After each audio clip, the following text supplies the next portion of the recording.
I am going to walk through the high-level points of the Blue Goji brain assessment.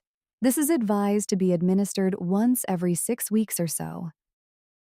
The beginning of this experience is going to launch you into the single task phase.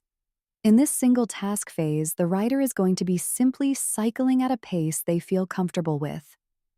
There will be 30 seconds of this baseline single task data collection. There's going to be a series of assessments. There are 5 total within this playlist. Anytime the user sees tutorial, we encourage them to engage in the tutorial, especially if this is their first assessment. Assessment 1 is Flanker. Flanker assesses executive functions, including visual selective attention. It's going to test how the writer can filter out distractions. Focus on the middle arrow and move the handlebar on the side in which the middle arrow points. Here to the right, they're moving the handlebar. Then to the left, focusing on that middle right arrow. The second assessment is the Stroop test. This assessment has a few phases. It is designed to challenge the brain's ability to filter out competing signals.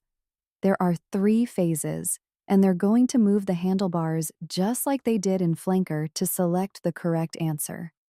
Phase 1, they're selecting the color name they read written in black. I see white. They're moving the handlebar on the right. Orange, moving the handlebar on the right. Phase 2, choose the color shown in the box. So I see purple. They're moving the handlebar on the left. Pink, again on the left. Phase 3, choose the color of the ink, not the word. I see purple. They're moving the right handlebar. White, left handlebar.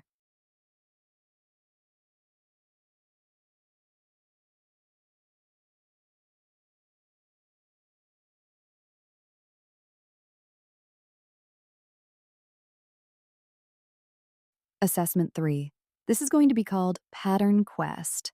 The writer needs to recall the symbols they're shown. Remember the symbols listed.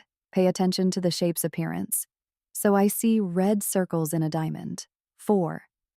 The memorization phase causes the writer to pause, really putting their memory to the test. Now they're going to select the symbols they previously saw in that sequence, those 4 red circles in the diamond shape. They're going to move the handlebars just like they did in the other assessments, and then they're going to select or press any button to select. So you're using those handlebars to move the cursor, and the cursor will highlight the shape, and then the user needs to select the correct shape.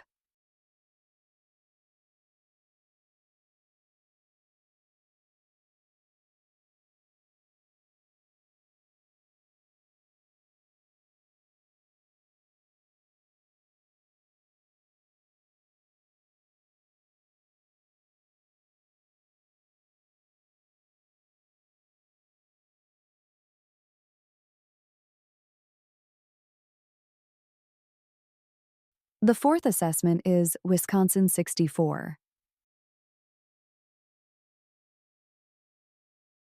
The user needs to figure out the card sorting rules and adapt when they change. Again, it is helpful to do those tutorials. The sorting rules could be by color, shape, or number.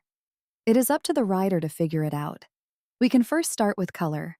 In order to select the card they think might match, they're going to move those handlebars again to act like a cursor and then select the card that they believe matches.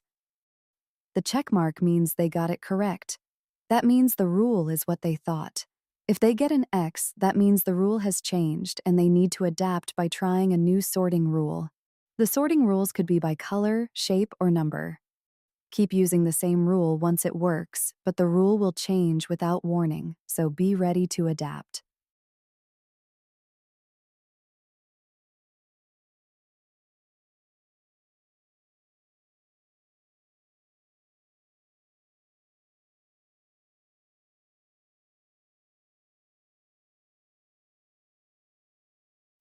Our final assessment in this playlist is the Deary Leewold task. This is a processing time game, and they're going to be asked to react as fast as possible. There are multiple rounds. Round 1 requires you tap any button on the side the visual cue is given on. Left or right? How quickly can you respond? I'm going to tap any button on the left-hand side because I see the cue on the left side.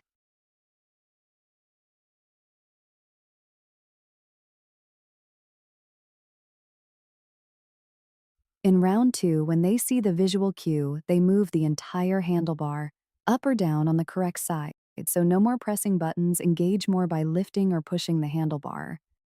How quickly is the rider able to respond to the cue on the screen?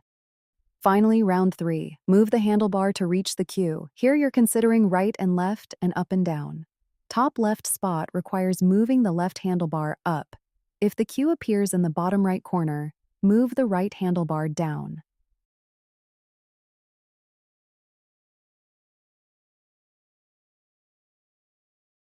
The final phase of the assessment playlist is a cool down. The rider must continue pedaling at their steady pace until the results are ready. Please note, dual tasking can cause the rider to break a sweat quickly, especially if they're not used to exercising.